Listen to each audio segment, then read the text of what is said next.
તો આંગણવાડી નિર્માણ ચાલી રહ્યું છે। 3 વર્ષ પહેલા આંગણવાડી નિર્માણ કરવા માટે આ શાળાનો કોટ તોડી નાખવામાં આવ્યો છે। તમે જોઈ શકો છો કે આ કોટ અહીંયાથી લઈને અહીંયા સુધી આ કોટ તોડી નાખવામાં આવ્યો છે અને એવું કહ્યું છે કે ભાઈ આંગણવાડી બનશે તે દરમિયાન કોટ પણ બનાવી આપવામાં આવીશું। આ 3 વર્ષથી અહીંના બાળકો જે છે એમની સુરક્ષાને લઈને અનેક પ્રશ્નો ઉભા થાય છે કોટ ન હોવાના કારણે। અને આ અન્ય કોટની પણ તમે હાલત અહીંયા જોઈ શકો છો। અહીંયા આગળ પાણી આવે ત્યારે આખું આ સ્કૂલમાં પણ પાણી આવી જાય છે।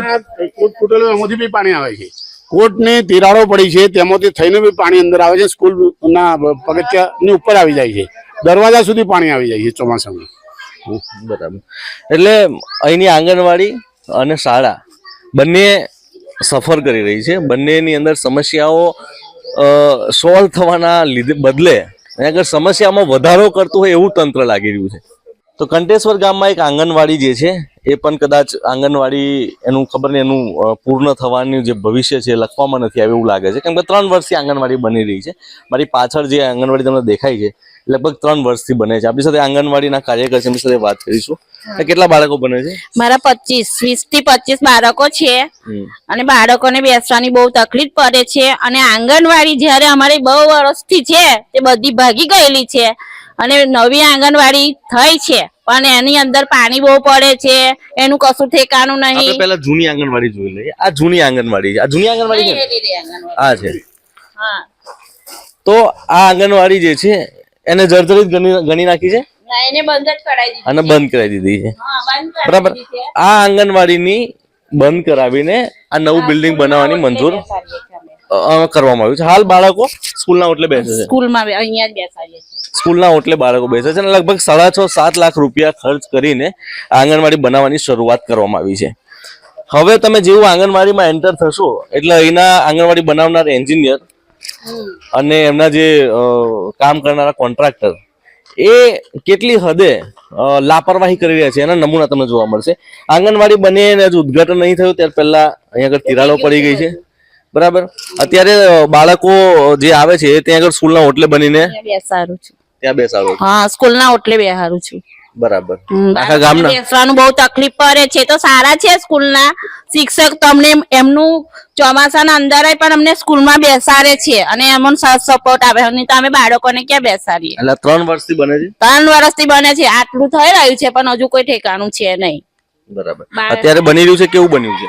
બન્યું પાણી પડે છે ઉપરથી, પછી આ બધું તૂટી ગયું છે, કોઈ ઠેકાણા છે નહીં। આપણે આંગણવાડીની અંદર જઈશું અને ચેક કરીશું કે 6.5-7 લાખ રૂપિયામાં બનતી આંગણવાડી એના એન્જિનિયરો કેટલી એમની કલાકારી બતાવી રહ્યા છે બતાવીએ। તમે ઉપર જોઈ શકો છો, ઉપર જે નિશાન દેખાઈ રહ્યા છે એ પાણીના નિશાન છે। ચોમાસા દરમિયાન પાણી અહીંયા ઉપર પડે ત્યારે એ બને છે। 3 વર્ષથી બની રહ્યું છે। તમે આ એન્જિનિયરનું કામકાજ તમે જોઈ લો। અહીંયા આગળ નીચે સરખો જોઈન્ટ નથી આપવામાં આવ્યો અને તમે ઉપર જુઓ, ઉપર પણ બિલકુલ જોઈન્ટ આપવામાં નથી આવ્યો। આ ક્યારે પણ તૂટી શકે એવી સંભાવના દેખાય છે। અહીંયા તમે જોઈ લો, અહીંયા પણ જે જોઈન્ટ જે છે આપવામાં નથી આવ્યો। 3 વર્ષ દરમિયાન આંગણવાડી ફક્ત આટલી બની રહી છે। હવે આને તંત્રની તમે લાપરવાહી કહો, તંત્રની કામ ન કરવાની ઈચ્છા કહો, કે પછી સ્થાનિક જે નેતાઓ છે, જિલ્લા અને તાલુકાના નેતાઓ છે, બરાબર, એમની લાપરવાહી કે એમની ગેરનીતિ કહો, પરંતુ પરિસ્થિતિ એ છે કે એના 20 થી 25 બાળકો જે આંગણવાડીમાં અભ્યાસ કરે છે એ બાળકો છેલ્લા 3 વર્ષથી સ્કૂલના ઓટલા પર બેસીને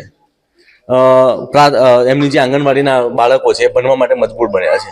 આ પરિસ્થિતિ માટે જવાબદાર કોણ છે?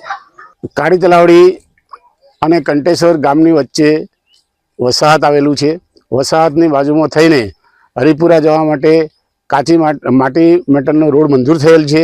2 વર્ષ થયા અને એ રોડ બનાવ્યો છે પણ ખાલી ગોલાઈ કરી છે, હરિપુરા તરફ રોડ લીધો જ નથી। આટલી ગોલાઈ કરીને આ છોડી મૂક્યો છે, પ્લસ કે વસાહતની અંદરથી પણ એ રોડ લીધો છે માટી મેટલનો અને ખોટા રૂપિયાનો દુરુપયોગ કર્યો છે।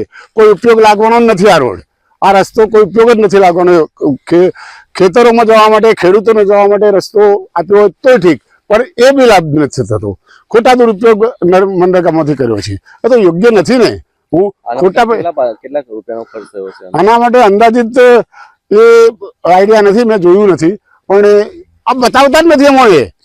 આ લોકો સભ્યોને વિશ્વાસમાં લેતા નથી અને સભ્યોને જણાવતા નથી કે આ રીતે રોડ મંજૂર થયો છે, કે આ મંજૂર થયો, તે મંજૂર થયો. એ એમની જાતે કરી રાખે અને પૈસા બિલ પાસ કરે, જીઓટેગ કરાવડે પાસ કરે. ટીડીઓ ઓફિસના માણસો, અધિકારીઓ બી એમની હાથે મળેલા હોય એવું લાગે છે, તો જ આ થતું હોય, તો એ સિવાય ના થાય.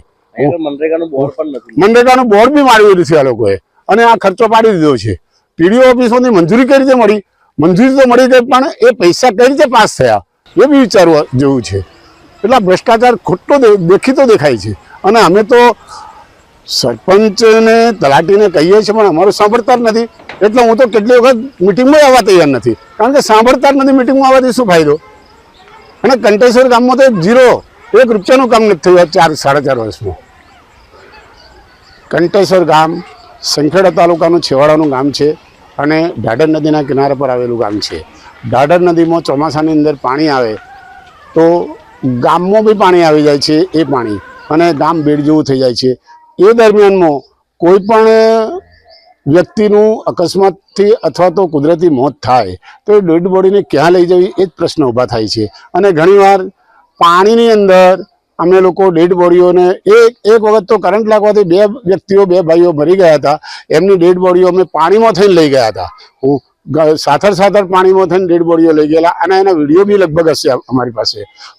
કંટેશ્વર ગામ સ્મશાન ગૃહ નથી બનેલું. કંટેશ્વર ગામ, કાળી તલાવડી, વસાહત અને હરિપુરા 4 જગ્યાએ સ્મશાન ગૃહો બનાવવા માટે અમે છેલ્લા 4 વર્ષથી 6-7 ઠરાવો બનાવીને આપેલા છે. અગાઉના ટીડીઓ સાહેબ અને હાલના ટીડીઓ સાહેબને પણ રૂબરૂ મુલાકાત કરેલ છે. ઠરાવો એમના રૂબરૂ આપેલા છે, તે છતાં સ્મશાન ગૃહ બનતા નથી. એ સારું સમજાતું જ નથી કેમ આ ગામમાં આ લોકો કશું કરવા જ નથી માંગતા એવું લાગે છે. સ્મશાન ગૃહ તો દરેક ગામે હોય છે. અને નાના કોઈનું મૃત્યુ થાય તો પછી અગ્નિદાહ કેવી રીતે? અગ્નિદાહ પાણીમાં લઈ જાય, કોઈ ટેકરી વાળો ભાગ જોઈને ત્યાં અગ્નિદાહ આપવામાં આવે છે. અને વરસાદ પડતો હોય તો છાપરા જેવું અમે કશું કંતાન રાખીને અને પછી એને સળગાવીએ છીએ. આવી પરિસ્થિતિમાં જીવીએ છીએ. 70 વર્ષ પહેલા જે પરિસ્થિતિ હતી એ જ પરિસ્થિતિ અત્યારે કંટેશ્વરની છે. કોઈ સુધારો નથી. 4 મહિના ચોમાસાની અંદર વરસાદ પડે, થોડા વરસાદમાં પણ પાણી અહીંયા ઉપર ઘૂંટણ સાથે પાણી આવી જાય છે. અને વધારે વરસાદ હોય તો 4-5-6 દિવસ, અઠવાડિયા સુધી પાણી ઉતરતું નથી. એટલે ગામ સંખેડા ડભોઈ તરફ જવા માટે સંપર્ક વિહોણું થઈ જાય છે. અને કસુંબિયા તરફનો ભાગ છે, ત્યાં પણ કોતરનું પાણી આવી જવાથી કસુંબિયા તરફ પણ જવાતું નથી. એટલે 4-5-6 દિવસ, અઠવાડિયા સુધી ઘણીવાર તો બ્લોક જ થઈ જાય છે. આખું ગામ બેડ જેવું થઈ જાય છે. અચ્છા, તો અહીંયા પુલ કેવું કઈ મંજૂર કરવામાં આવ્યું છે? પુલ લગભગ 3-3.5 વર્ષ પહેલા મંજૂર થયો છે 7 કરોડના ખર્ચમાં. અને પુલ મંજૂર થયા પછી 2-4 મહિનાની અંદર જ એ લોકો સરકારી ના માણસો આવીને અને પૃથ્થકરણ કર્યું હતું જમીનનું. અને જમીન 70 મીટર નીચેથી જમીન માટી લઈ ગયા છે. અને આ પુલ બનાવવા માટે કેટલું સ્ટ્રેન્થ જોઈશે, કેટલું ઊંડું કરવું પડશે, એના માટે એ લોકો મને કહ્યા હતા કે એના માટે અમે કરીએ છીએ. અને સરકારે જેમ મને તેમ જલ્દી આ પુલનું નિર્માણ કરવાનું છે, એટલા ફટાફટ એનું પૃથ્થકરણ કરી આપો કે મને.